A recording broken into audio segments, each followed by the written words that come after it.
Good morning, Stephanie from Table for Four. How's everybody doing? Hello. Hey, good morning. I can't see your face. Morning. Hello. Hi, guys. Good morning. School Commute Convos. How's everybody doing? So, what we want to talk about today?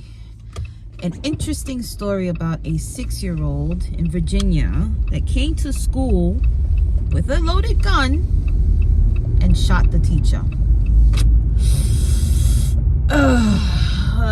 What are your thoughts on that? So my first question is, how did the 6-year-old have access to a loaded gun?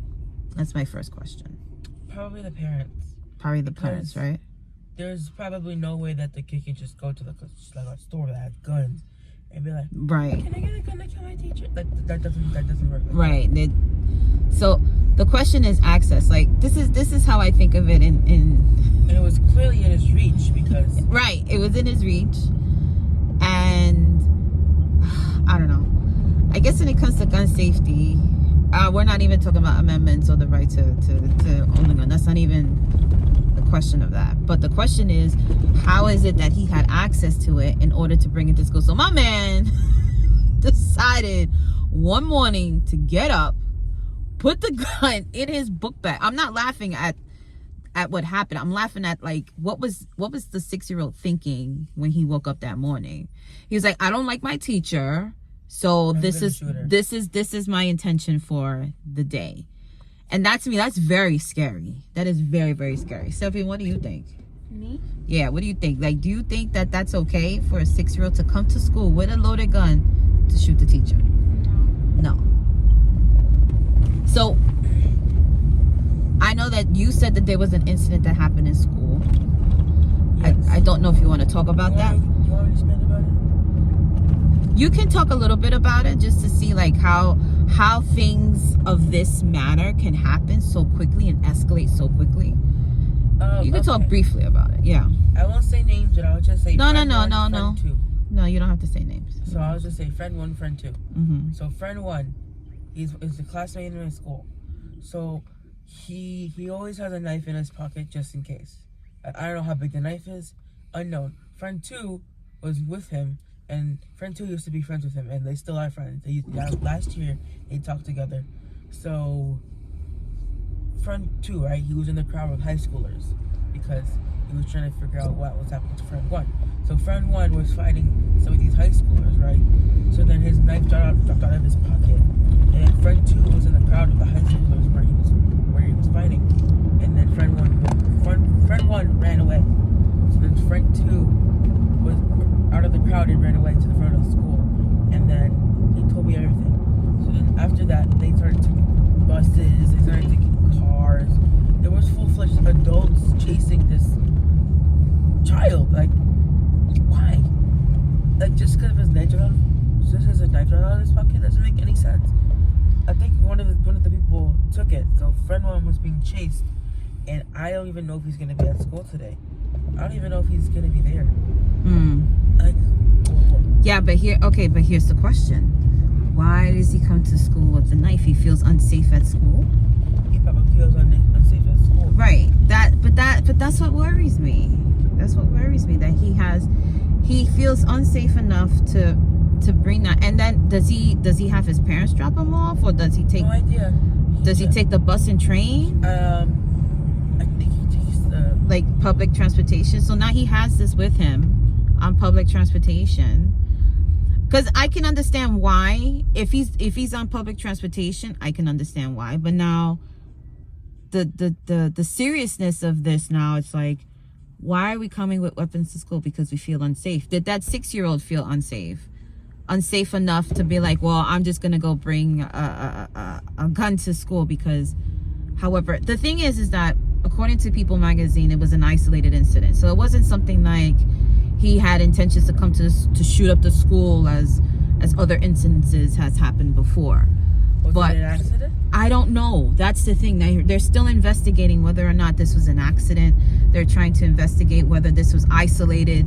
But they're saying that resources are saying that it was an isolated incident, that the incident only occurred between the 6-year-old and the teacher.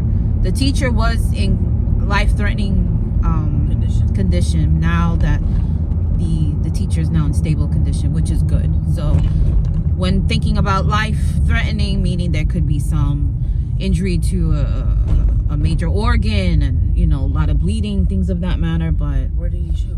I'm not sure. That's the thing. I'm not really sure. But the scary part is that when you go to school, why bring a weapon? That because, and then the teachers are unsafe too. It's really unsafe. To be honest, thinking about the children's perspective from like the parents, Mm-hmm. they're probably like just bringing like a small weapon just in case, because you never know if you're gonna encounter someone that you might not like. At 6 years old? No, sorry, not our school. Oh. But you never know if you might need a weapon, because there are some people out there. Yeah. That cannot control themselves. Yeah. But that's the scary part. That's I think that's what the point of this conversation is that how unsafe did that 6-year-old feel, or was he angry? You know, was he able to assess his emotions, assess his feelings, and be like, maybe this anger was only towards the teacher? What did the teacher do to him? He was so mad. You know, that's to me, it's mind-boggling, because it's just like, what happens now? So now they close the school for 2 or 3 days. You know, there's going to be a lot of psychological questioning behind that. People are going to have to come in. A lot of counseling has to come in. And I don't even know if other students saw the incident. That's the other thing. I don't know if that was, if it was isolated. Was it just between the student and the teacher? Was it in front of a classroom?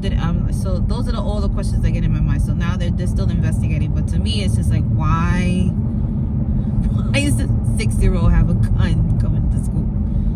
And then with intention to like use it and hurt somebody. That to me, I'm just like, I'm boggled. I'm just like, I just wonder how the teacher's gonna feel after that. They're probably gonna have. They're not gonna want to come back to work. They're not gonna want to come back to work. Have like so much trauma. Like if someone pulls a gun out, they're gonna be like. Well, I mean, pulling out a gun on somebody is not an everyday occurrence. But still, it's out of the blue. But still, I just wonder, did his parents know? Is the teacher like? How did the teacher react? I don't know. There are some students there. The question is, was this preventable? Was this an incident that there could have been a conversation, be like, you know, your son has been, I don't know, upset lately, or and he shot my leg. And I don't know about all that, but it's just it's very scary to think that the 6-year-old, one, had access, number 2, had intention, and number 3, did something with it. You know, and then I don't know if there's not gonna have any metal detectors or anything in a preschool or kindergarten grade. They're not gonna be patting kids down to see if they have guns in their pocket. They're still learning how to do their one. And I'm like, come on. That to me is like, who's at fault? The parents or the child? Who's at fault? See, here's my thing. Like, I hide stuff from y'all, and I mean, when I mean stuff, I mean food. Like, if I'm gonna hide food from you, I'm like, I'm not gonna have everything all out. Why couldn't they hide the gun better? I don't know. That's just a question I don't even know how to answer that, because there shouldn't even be hands reach to begin with. There should have been no access. It must have been on like a table or like no access. No access. Like, just pure negligence. Like, if we have to be like pure negligence. If we have to be like smart, like the 6-year-old probably isn't that tall. Unless I don't even know. Tall, but it's probably not gonna happen. I don't even know. I don't even know. It for me is access. Like, did he why? get it from his parents? Did he get it from the floor? Like, where did he get it from? I have no idea. Like, what? People are probably gonna say like, oh, he doesn't know better. Yes, he does. You think that he does know better? I feel like he does. If he has intentions of shooting the teacher, I feel like he probably has something conjuring up in there. I feel like he has some brain up in there. Because I don't think a 6-year-old would commonly just take a gun and shoot a teacher. Because if that happened in my school, what? That's very, very scary. That's very, very scary. Because a 6-year-old just wake up randomly and just say like, yeah. Like, no, it makes no sense. Like, that would be like almost like a traumatic, scary experience. It is very traumatic. You're just doing your job. People might not like the way you're doing your job, but it has to be done. What, being a teacher? Yeah.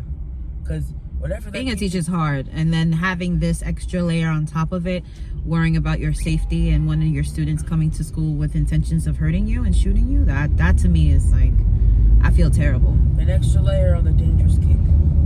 It's sad. It's really, really sad. And I hope that the teacher can make a full recovery. I hope the teacher can come to the realization that, you know, this is a 1 in a million shot. This is not something that happens every day. And it's just a really unfortunate situation. All right, guys. We'll see you on the next one. This is Stephanie. This is Adrian. This is Stephanie. And this is Table for Four. Conversation podcast. We're talking with school commute combos, and we'll see you on the next one. Take care, yo. Bye. Later, guys. Bye. Bye-bye.